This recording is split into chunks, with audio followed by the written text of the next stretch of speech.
is back. Oh yes, siree. It's the 2600 from Atari. It's the video system with classics galore, from Space Invaders to cars that roar. A real hip joystick controls the screen. Solaris is hot and Midnight Magic's mean. And one more thing, it's got a special low price, under $50. $50? Now isn't that nice? The fun is back. Oh yes, siree. It's the 2600 from Atari. L'Atari 2600. Oui, c'est de ça qu'on va parler aujourd'hui. Bonjour et bienvenue au musée du Barbu. Je sais que ça fait longtemps que j'ai pas fait d'épisode. Il y a 3 épisodes en fait là, déjà de sortie actuellement. Mais celui-là, j'ai travaillé très longtemps dessus. C'est beaucoup de recherches.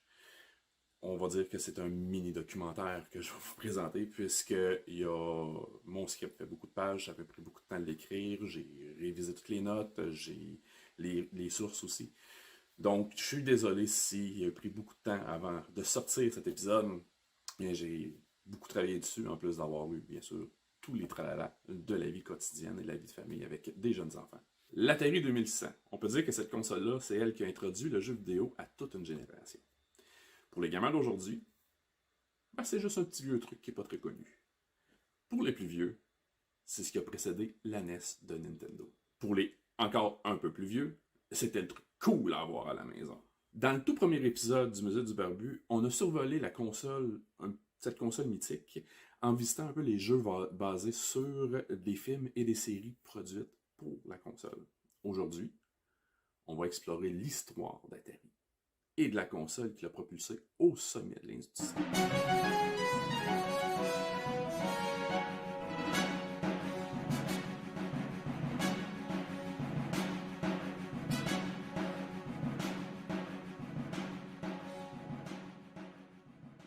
Eh bien, on est rendu à notre capsule historique 2 avec le Barbu fait de l'histoire.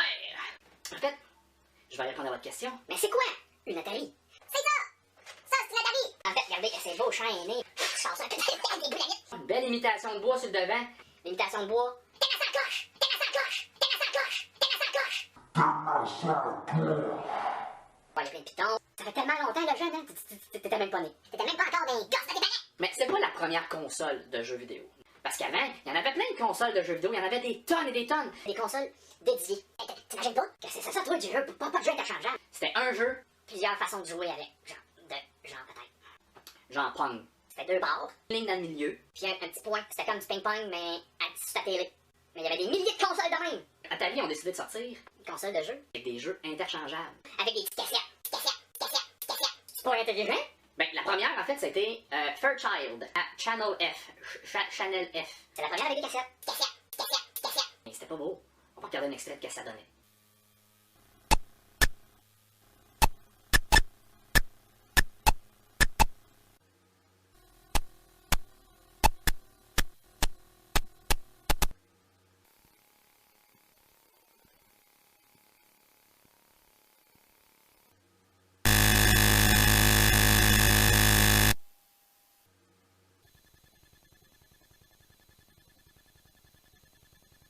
Atari. Sort la Atari VCS. Video Computer System.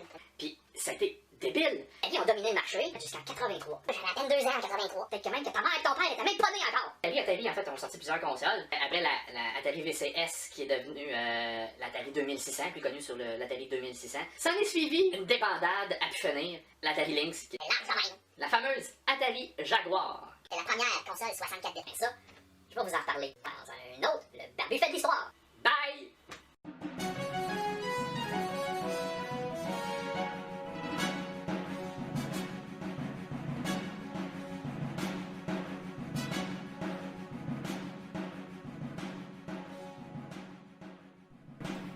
Atari a été fondé en 1972 par Nolan Bushnell et Ted Dabney pour principalement distribuer des cabinets d'arcade. Le premier jeu d'arcade conçu et distribué par Atari est Computer Space, mais ce jeu complexe pour l'époque n'a pas eu de succès. Contrairement à Pong, ce jeu d'arcade a eu un tel succès que la demande était plus forte que la capacité à produire le cabinet en soi. Bien que les jeux d'arcade d'Atari connaissaient un certain succès, la direction de la compagnie avait compris que l'avenir se trouvait dans les jeux vidéo à la maison. C'est pourquoi Atari a produit une version console de maison de son jeu le plus célèbre, Pong. C'est à partir de là qu'est née la véritable première génération de consoles de salon. Bien que Magnavox ait sorti la toute première console de jeu en 1972 avec l'Odyssey, la popularité des consoles de salon a explosé avec la Pong d'Atari.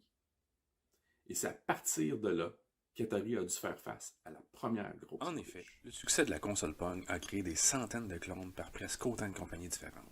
C'est à ce moment que Magnavox a décidé de poursuivre Atari et les autres devant la justice pour vol de brevets et de conception. Il faut comprendre que Magnavox avait acheté le brevet de ladite Brown Box à la compagnie Sanders, conçue en 1967 par Ralph Baer. Cette première console de jeu électronique permettait un affichage de points blancs sur un écran que l'on pouvait faire bouger à l'aide d'une télécommande. En 1972, la Brown Box devient alors l'Odyssey de Magnavox. Magnavox presents Odyssey, the electronic game of the future.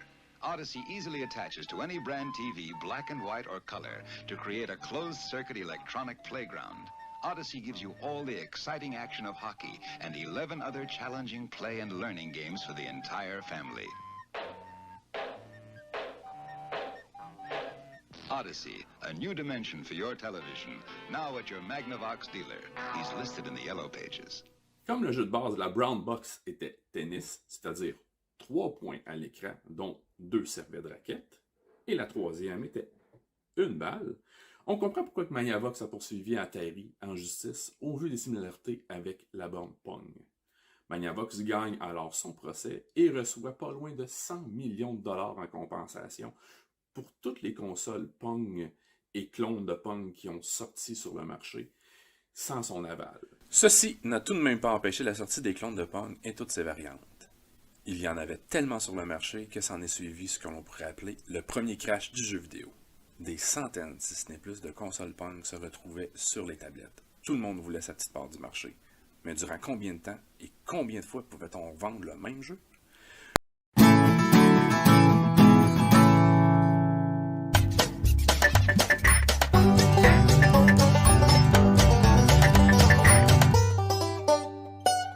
Mais là, on va parler un peu de la naissance de la console Atari 2600. Le marché se focalisant sur les ventes de consoles dédiées, qui n'offraient seulement qu'un jeu présenté sur plusieurs variantes, bien sûr, allait atteindre sa limite. La première grande révolution du jeu vidéo allait avoir lieu, et c'est Fairchild Camera and Instrument qui invente la solution. Mais non, c'est pas Atari. Et oui, c'est en 1974 qu'un prototype révolutionnaire allait être créé par Wallace Kirshner et Lawrence Haskell. Cette console prototype utiliserait des cartouches électroniques incluant une puce ROM interchangeable. Ce qui ferait que chaque cartouche pourrait contenir un jeu différent. Au lieu d'avoir plusieurs consoles dédiées avec chacune un seul jeu, nous aurions une console de base qui pourrait faire rouler autant de jeux différents qu'il y aurait de cartouches. C'est Jerry Lawson, ingénieur chez Fairchild, qui a convaincu la compagnie à acheter le brevet et développer la technologie. Avec l'aide de 2 coéquipiers, Nick Talesford et Ron Smith, il conçut une console adapte les commandes destinées à un clavier pour une manette de contrôle ingénieuse et intègre les circuits ROM dans une boîte que l'on insère dans un port de la console. Est alors née la Fairchild Channel F, la première console de jeu avec cassette de jeu, sous circuit ROM et interchangeable. La Channel F se retrouve alors en novembre 1976 sur les tablettes avant la télé. One with all the fun. The Fairchild Video Entertainment System at your larger JCPenney. The home entertainment system that never gets old. Plug in a new video cart and change the fun. Play tic-tac-toe, shooting gallery, or just doodle. Switch video carts and play Desert Fox. Switch again, it's blackjack. Or play the 2 built-in games, Pro Hockey or Tennis Champ. Channel F for fun. The Fairchild Video Entertainment System. Just $169.95. Video cart cartridges, $19.95 each. At your larger JCPenney. Non seulement cela, mais RCA a aussi mis sur le marché une console de salon quelques mois avant Atari avec sa RCA Studio 2. Cherchez pas le Studio 1, il n'y en a jamais eu. Pendant ce temps, Atari tente de concevoir sa propre console avec cartouches interchangeables. Par contre, Bushnell recherche des investisseurs, car les coûts pour la production de cette machine seraient très importants. De plus, il savait qu'il avait entre les mains l'avenir de l'industrie. Il a donc vendu Atari Inc. à Warner Communications pour un montant avoisinant les 30 millions de dollars US. Bushnell reste à la tête de la direction d'Atari Inc. Et c'est en septembre 1977 qu'il lance son Atari VCS. C'est vrai, à son lancement, la 2600 portait le nom Atari VCS pour Video Computer System, et ce jusqu'en 1982.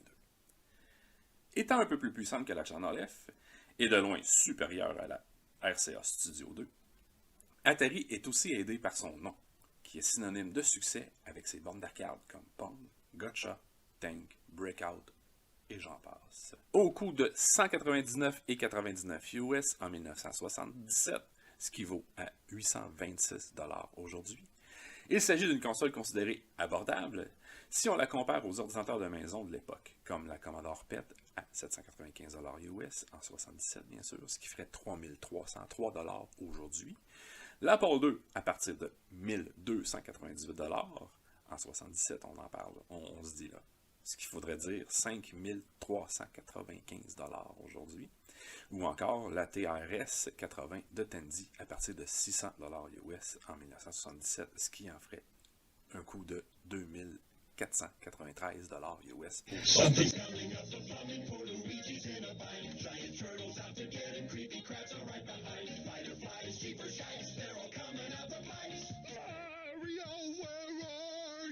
It's Atari Mario Brothers with Mario from Donkey Kong, his brother Luigi, and lots of crazy creatures. And it's twice the fun when two play at once, because you need all the help you can get. Mario, where are you? Mario Brothers, new from Atari. Donc pour les gens qui trouvent que 500 $ canadiens, c'est énorme pour une console de nos jours, imaginez que Sony, Nintendo ou Microsoft vendent la leur à 800 $ US minimum. À son lancement, on pouvait retrouver 9 jeux sur les tablettes, tous produits par Atari. IRC Battle, Basic Math, Blackjack, Combat, Indy 500, Starship, Street Racer, Surround, Vidéo Olympique. Chaque jeu avait différentes itérations intégrées, ce qui en faisait en quelque sorte des cartouches multijeux. Par exemple, il y avait 27 variantes intégrées juste au jeu Combat. Parlant de variantes, la console même en a plusieurs. Il est presque impossible d'en dénombrer la quantité. Atari vendait des licences à d'autres entreprises pour les aider à percer le marché en dehors de leur localité. La plus populaire reste toutefois la Sears Video Arcade. Non seulement on peut trouver des versions légitimes de la VCS portant le nom d'une autre entreprise, mais Atari a aussi produit plusieurs versions de sa console. On voit ici la Heavy Sixer, la Light Sixer, la Woody, la Darth Vader, la 2600 Junior, la 2600 Junior toute noire, la 2700 qui était un prototype avec manette sans fil, la 2800 qui était une 2600 japonaise.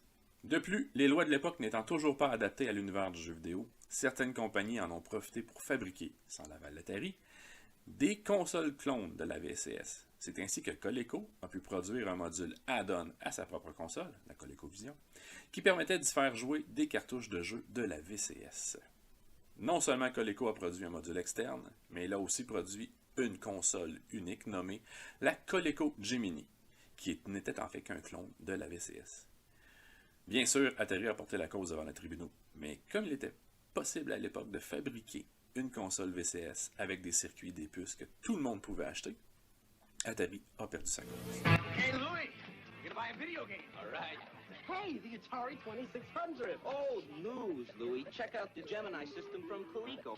It plays all the same games. It's about the same price. And Gemini comes with Donkey Kong. Hey, this joystick plays better than Atari, and you get a built-in paddle. And coupons worth $25 for all these arcade cartridges. Okay, Gemini. Smart, Louie. Smart. Remember, Gemini beats Atari by one hand controller, a cartridge, and $25 in free coupons. Durant ses 2 premières années d'existence, l'Atari VCS a régné en maître, loin devant toute la compétition. Des consoles comme la Channel F de Fairchild ou la Studio 2 de RCA ne pouvaient simplement pas rivaliser avec la puissance d'Atari et surtout le nom d'Atari. C'est aussi durant cette période que Bushnell, suite à plusieurs désaccords avec Warner Communications, se fait montrer la porte et quitte Atari Inc., juste avant l'arrivée du premier gros compétiteur de l'Atari VCS. Aujourd'hui, et ça depuis quelques générations de consoles, le marché est partagé par 3 grands noms. Microsoft, Nintendo et Sony. Pour vous mettre en perspective, durant les 2 premières années d'existence de la VCS d'Atari, eh bien, Atari devait faire face à pas loin de 6 concurrents qui avaient tous une console de salon à offrir, et ce, seulement aux États-Unis. Avec la Channel F de Fairchild et la Studio 2 de RCA, on y retrouvait aussi l'Astrocad de Bally, Valley Arcade, a new video computer system that gives you more than Atari or Intellivision. Arcade gives you 4-player capability and an incredible 256 colors. Arcade has features the others don't. A built-in music synthesizer, 3 built-in games, a calculator, and Valley Basic, making the Arcade a personal home computer. Arcade doesn't just play games. la MP1000 de APF Electronics,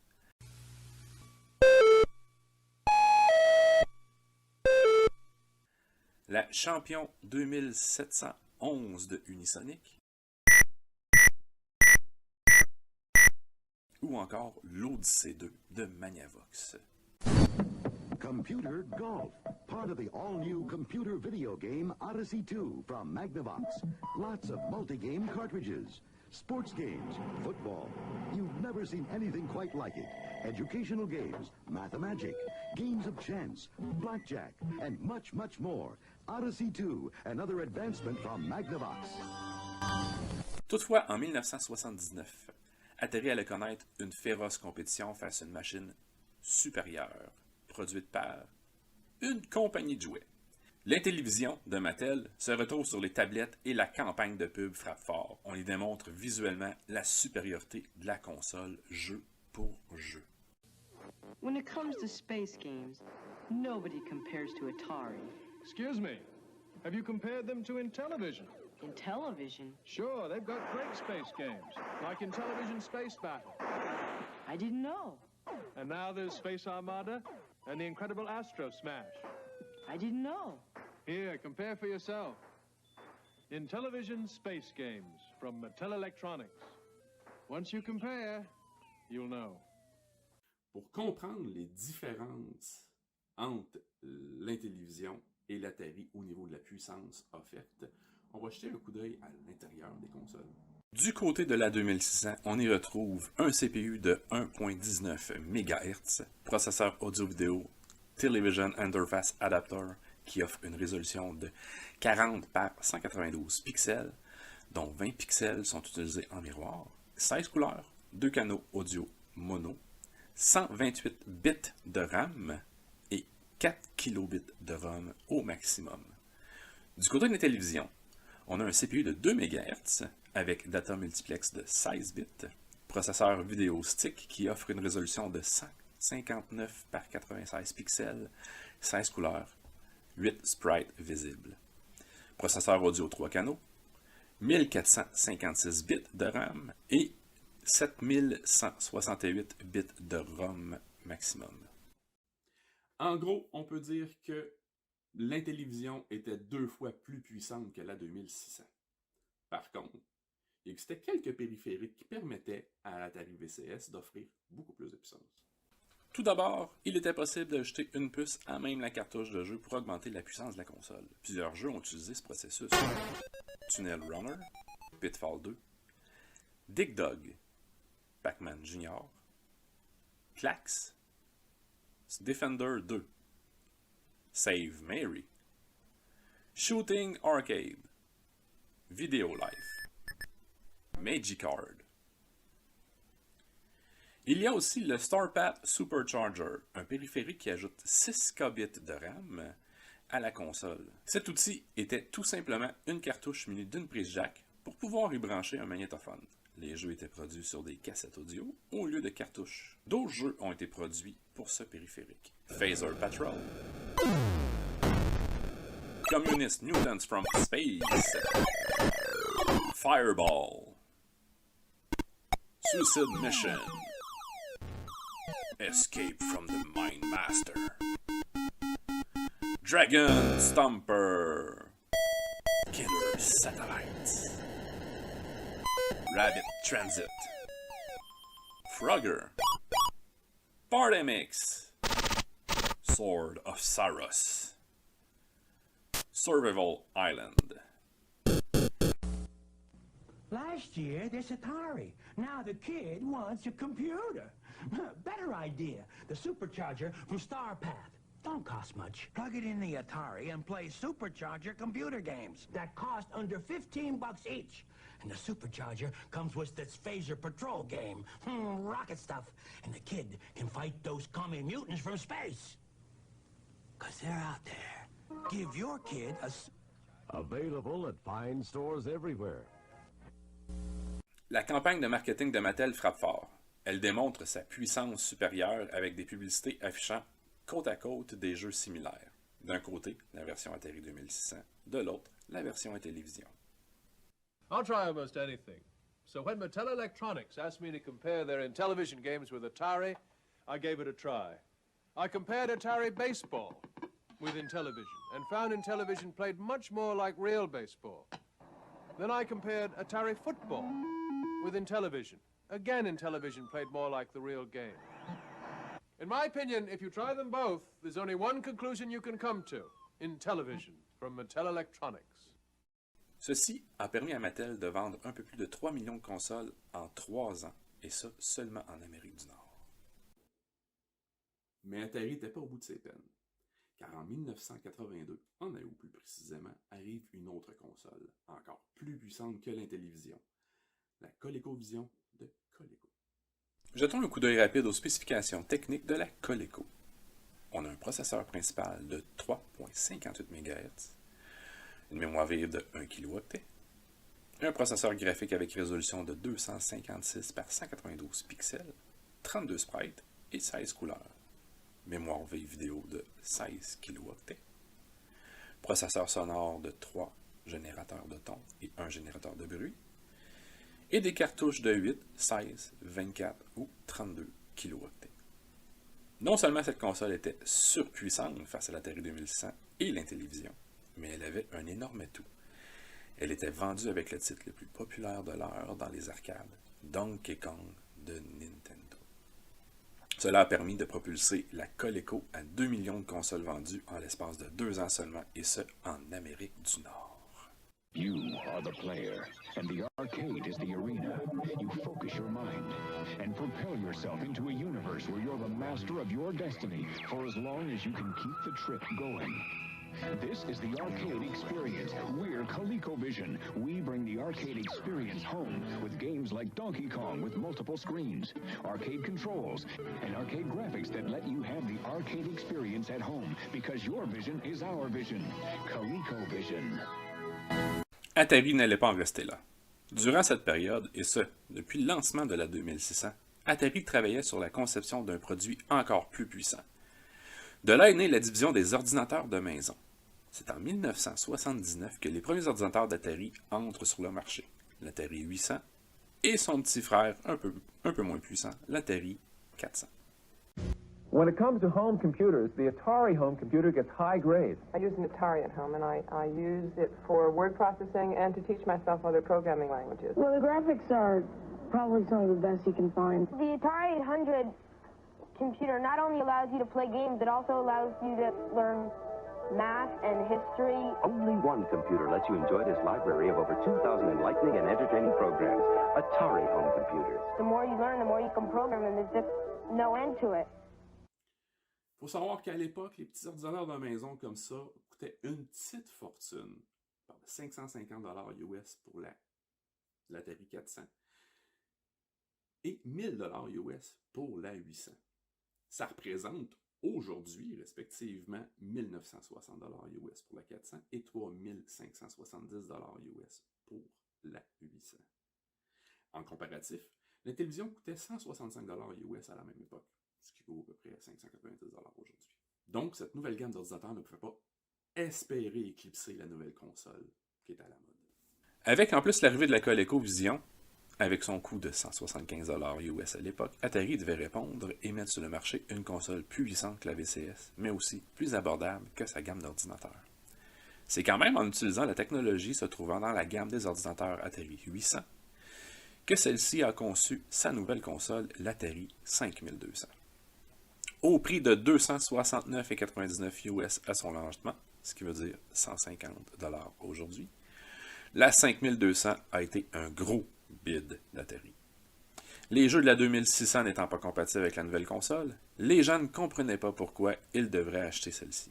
De plus, la 2600 se vendait à seulement 125 $ US, ce qui poussait les acheteurs vers celle-ci plutôt que la nouvelle console. Malgré tout, la 2600 restait maître des consoles de salon. La 5200 n'a vendu qu'1 million d'exemplaires et a été discontinuée seulement 2 ans après sa sortie. This is an arcade game. This is the new Atari Super System. Arcade, Atari Super System. You may like the Super System better. It has some of the best arcade and sports games and plays every Atari cartridge. It even does something no arcade game can. Telephone! It's Judy! It lets you freeze the action. Hello, Judy? The new 5200 Super System. Depuis le départ de Bushnell de Warner Communications, ceux-ci avaient mis en place un nouveau CEO pour Atari Inc., Raymond Edward Cassar, mieux connu sous le pseudonyme de Ray Cassar. Durant cette période, Ray Cassar a fait passer Atari Inc. d'une compagnie gagnant 75 millions de dollars en 1977 à plus de 2 milliards de dollars en l'espace de 2 ans suivant sa nomination au poste de CEO. Toutefois, l'atmosphère chez Atari s'est détériorée. Les programmeurs ne se sentent pas reconnus et ne reçoivent aucun pourcentage des recettes de vente de leurs propres jeux. Plusieurs démissionnent et en effet, à l'époque, un concepteur et programmeur de jeux travaillait seul sur son jeu. De plus, pour les nouveaux dirigeants de la compagnie, le programmeur ne représentait rien de plus qu'un employé au même titre que celui qui travaillait dans les entrepôts. En 1979, 4 programmeurs chez Atari Inc. quittent le navire ensemble pour former la première compagnie de jeux dite Third Party. David Crane, qui a aussi fait Outlaw, Canyon Bomber, Larry Kaplan, IRC Battle, Street Racer, Alan Miller, Surround, Hangman, et Bob Whitehead, Home Run, Starship. Ces 4 individus sont les fondateurs d'Activision, qui est maintenant connu sous le nom d'Activision Blizzard, l'une des plus grosses compagnies de jeux vidéo aujourd'hui. Activision se met alors à produire des jeux pour la 2600. Comprenez qu'à l'époque, il n'existait aucune loi qui obligeait une compagnie à avoir une licence pour produire des jeux. Activision a donc ouvert la boîte de Pandore et plusieurs autres compagnies ont emboîté le pas pour avoir une part du marché lucratif du jeu vidéo. Atari a amené la cause devant les tribunaux. Cette fois-ci, ils ont eu gain de cause et depuis, chaque production de jeu pour l'Atari, qui provenait d'un third party, devait se procurer une licence et verser une partie des profits à Atari. Voici des extraits de quelques jeux populaires d'Activision.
Activision presents the creepiest video game ever seen on the Atari 2600. Spider Fighter by Activision.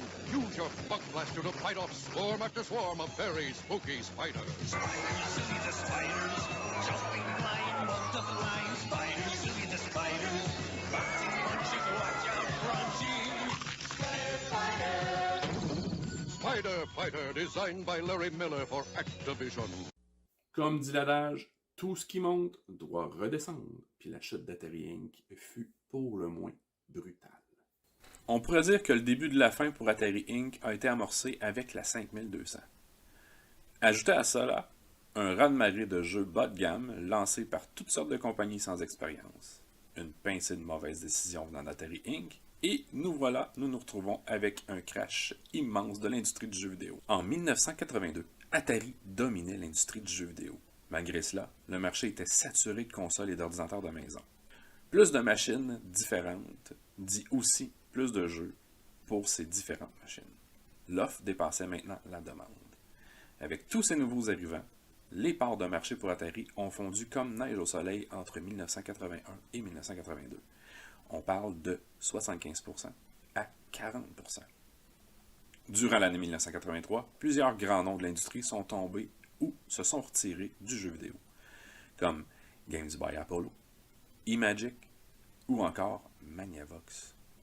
On pourrait dire que le début de la fin d'Atari a été causé par ça, mais la sortie du tant attendu Pac-Man pour la 2600 n'a pas aidé leur cause. Sorti en 1982, la version pour la console phare d'Atari du jeu d'arcade le plus populaire de l'histoire ne ressemblait en rien à la version originale. Bien que les ventes furent un succès phénoménal, on parle ici de plus de 8 millions de copies vendues entre 1982 et 1990, Atari avait commencé une mauvaise habitude, produire plus de cartouches que la demande suite à des prévisions démesurées. First the Pac-Man eats through a maze of dots, then the Pac-Man heads for the corner spot, then he eats his fill of a power pill, and then all those ghosts turn blue, boo, and Pac-Man eats them all too. Have you played Pac-Man? It's the new video computer game everyone's talking about. And naturally, it's from Atari. Have you played Atari today? Quand on ajoute à cela l'échec de leur nouvelle console, l'Atari 5200, la compagnie était au bord du gouffre.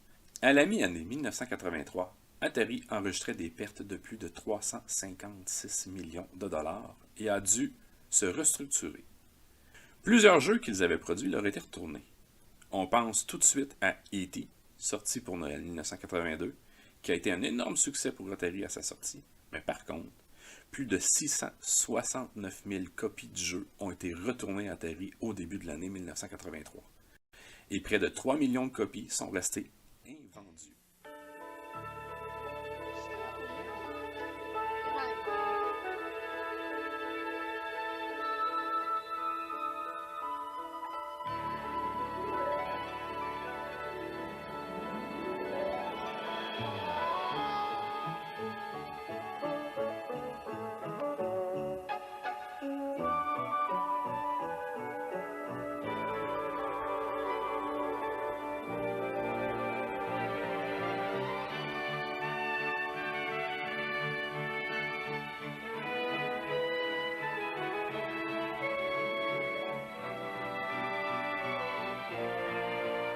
Only from Atari.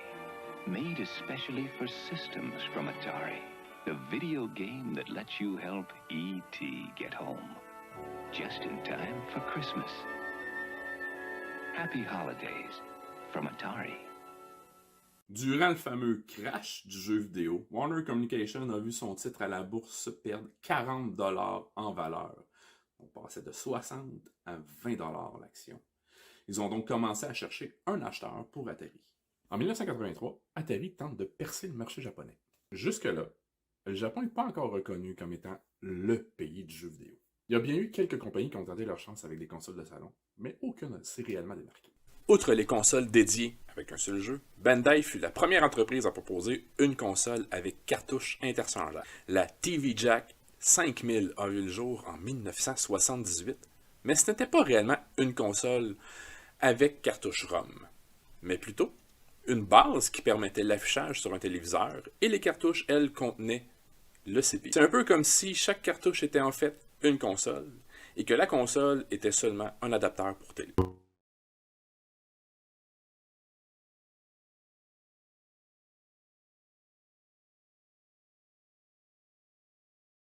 Avec un succès mitigé, Bandai tente quand même à nouveau le coup avec la Supervision 8000. Cette fois, on parle réellement de cartouches ROM, tout comme pour l'Atari 2600. Sortie en 1979, elle reste sur les tablettes jusqu'en 1982 avec seulement 7 jeux à son actif.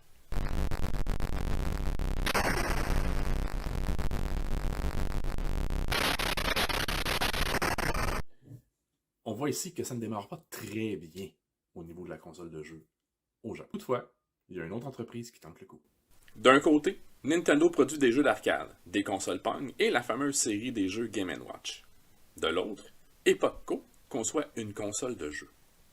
La cassette Vision voit le jour en 1981 au prix de 13 500 yens, ce qui équivaut à peu près à 61 $, et vend près de 400 000 exemplaires de cette console.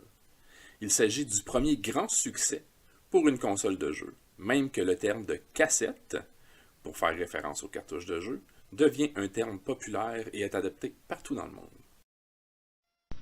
カセットビジョンギャラクシアンが4つの攻撃パターンで総攻撃スペースシャトルドッキングやった5つのカセットが揃ったエポック社のテレビゲームカセットビジョン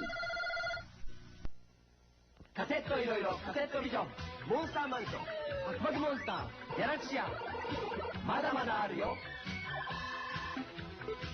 君はいくつ持ってるエポック社のカセットビジョン Au niveau de la puissance et des graphismes, nous nous retrouvons un peu entre la Studio 2 de RCA et l'Atari 2600. Epoch domine alors le marché au Japon, jusqu'à l'arrivée de deux nouveaux joueurs, Sega et Nintendo. En effet, en juillet 1983, deux entreprises lancent leur propre console, Sega et Nintendo. La SG-1000 pour Sega et la Famicom pour Nintendo. Les deux sont plus puissantes que la cassette Vision de Epoch et offrent un style de jeu très proche de l'arcade.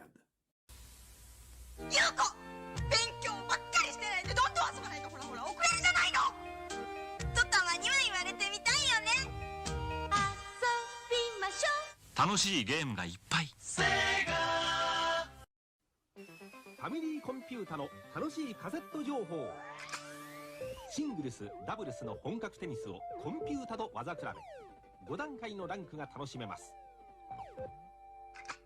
ピンボール、迫力のフリッパー、スロットマシンのスリル、ポーカーゲームの興奮、ビンゴの面白さの全てを結集したピンボールの決定版。さらにゴルフ、光線銃など面白カセットどんどん登場。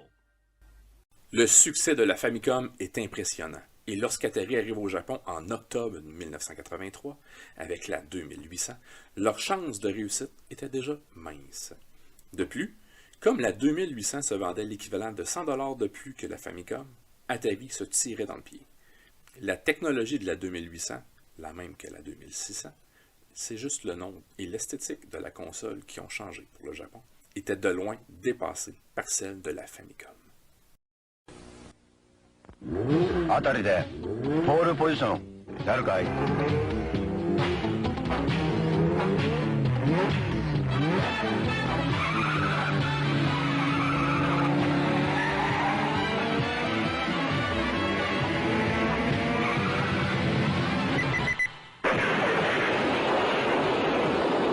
レビでポールポジションができるのはあたりだけ。あたり。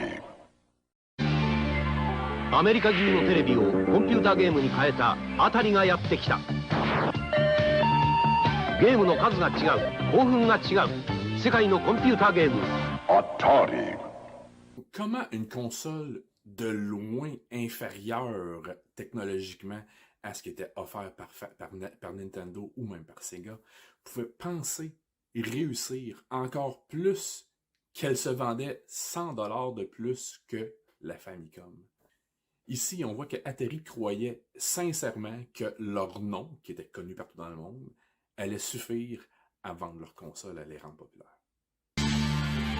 アメリカのチャンネルをストップさせたコンピューターゲームあたりが今日本にやってきた。あたり。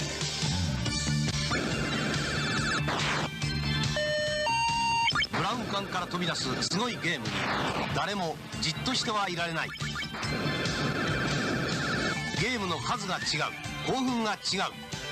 世界のコンピューターゲームAtari. Ray Kassar démissionne et Warner met en place un nouveau CEO, James G. Morgan.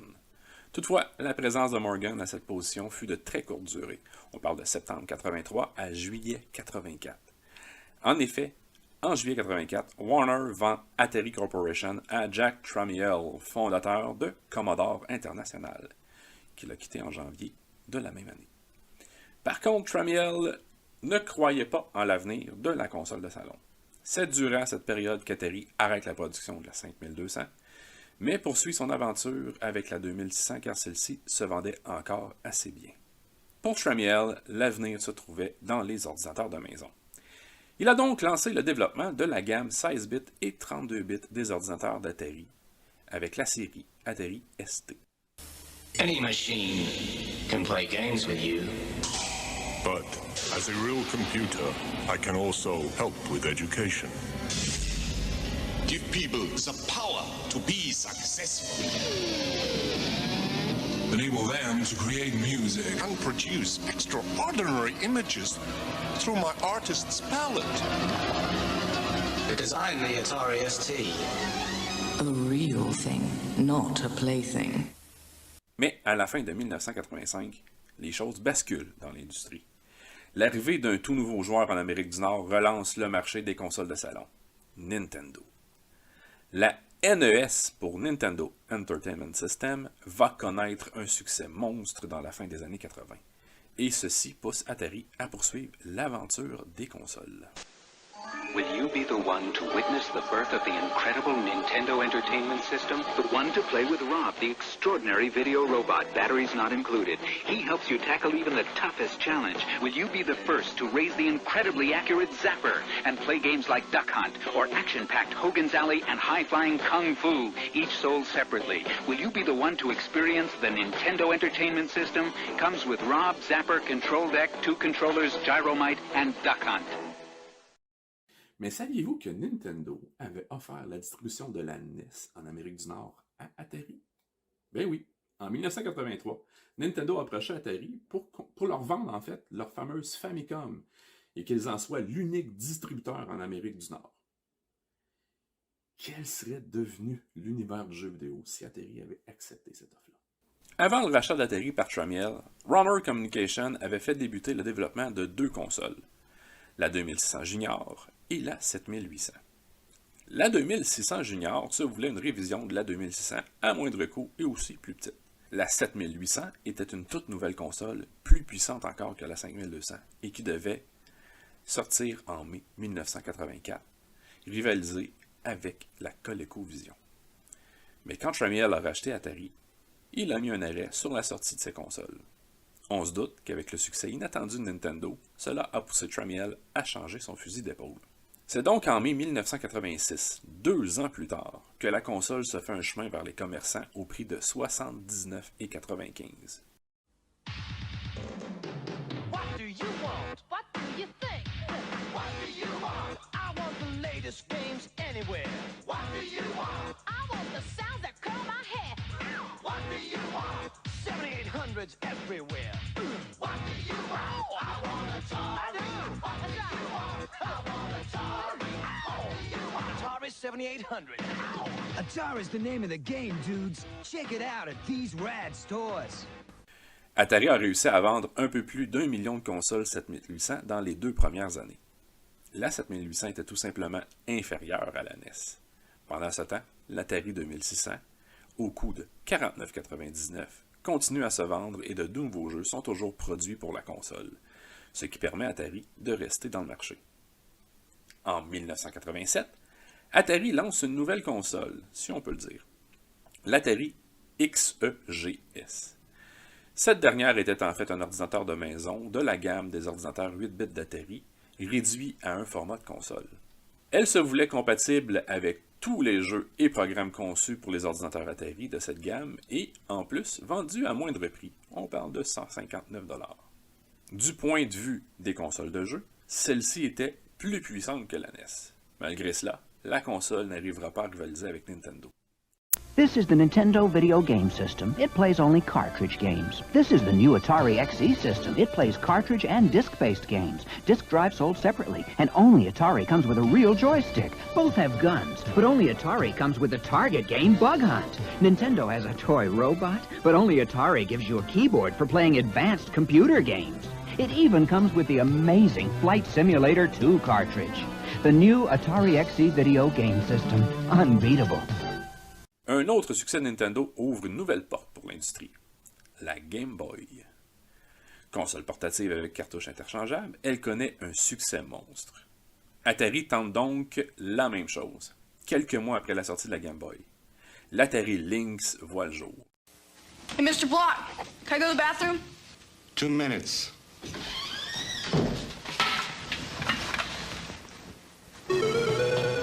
Oh, yes! Good man. Oh, yes, yes! I'm in the tube! Oh, yes, yes! Oh! Right!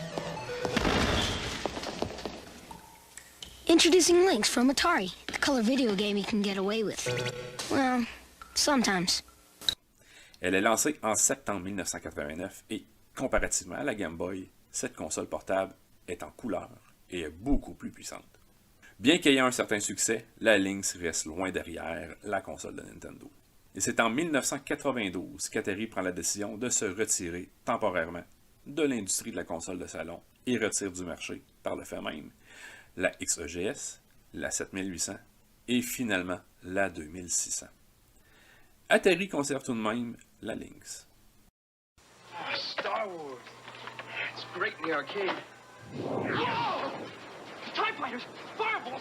Coming right at me! Watch the laser towers! Aim for the tops! Begin the countdowns! Use the force! They're coming too fast! It's flames! Wait! My shields are gone! Alright! I'm going in! Oh, some game, huh? Some game! In a galaxy of video games, there is only one, Star Wars. Après un peu plus de 14 ans, l'Atari 2600 est finalement retiré des tablettes. En Amérique du Nord, la 2100 arrive en 6e position des consoles ayant été sur le marché le plus longtemps. Le top revient à la PS3, la Xbox 360, la PS2, la Wii et la Neo Geo. L'Atari 2600, c'est aussi 529 jeux officiels qui ont vu le jour sur la console. Le dernier jeu produit et vendu pour celle-ci s'est retrouvé sur les tablettes en 1992 en Europe. Ici, on parle d'une année où Atari faisait face à la puissante NES et surtout à la encore plus puissante Sega Genesis. Parlant des jeux de la 2600, 16 ont été vendus à plus d'1 million d'exemplaires, dont 12 ont été développés par Atari même. En 16e position, on retrouve Breakout, fait par Atari, à 1,6 million d'exemplaires. Warlords, fait par Atari, à 1,7 million d'exemplaires. Centipede, en 14e position, fait par Atari aussi, à 1,8 million d'exemplaires. 13e position, Berserk, toujours d'Atari, à 1,870 millions d'exemplaires. 12e position, Night Driver, toujours d'Atari, à 1,9 million d'exemplaires. 11e position, Demon Attack, par Imagic, à 2 millions d'exemplaires. 10e position, on retrouve Miss Pac-Man, toujours par Atari, à 2,3 millions d'exemplaires. 9e position, Missile Command, par Atari, 2,5 millions d'exemplaires. 8e position, E.T., par Atari, à 2,7 millions d'exemplaires. 7e position, Defender, par Atari, 3 millions d'exemplaires. 6e position, Astéroïde, par Atari, à 3,8 millions d'exemplaires. 5e position, Frogger, par Parker Brothers, 4 millions d'exemplaires. 4e position, Pitfall, par Activision, à 4 millions d'exemplaires. En troisième position, on a Donkey Kong par Coleco et Nintendo à 4,1 millions d'exemplaires. Deuxième position, Space Invaders par Atari à 6,2 millions d'exemplaires. En première position, on retrouve Pac-Man par Atari à 8 millions d'exemplaires. La 2600, bien qu'archaïque au vu des consoles d'aujourd'hui, a été, durant près de 15 ans, la console de salon a été le plus vendue à travers l'Amérique du Nord, avant l'arrivée de la NES, qui la dépasse de vraiment très peu. On parle de 34 millions de consoles vendues pour la NES en Amérique du Nord, contre 30 millions pour l'Atari.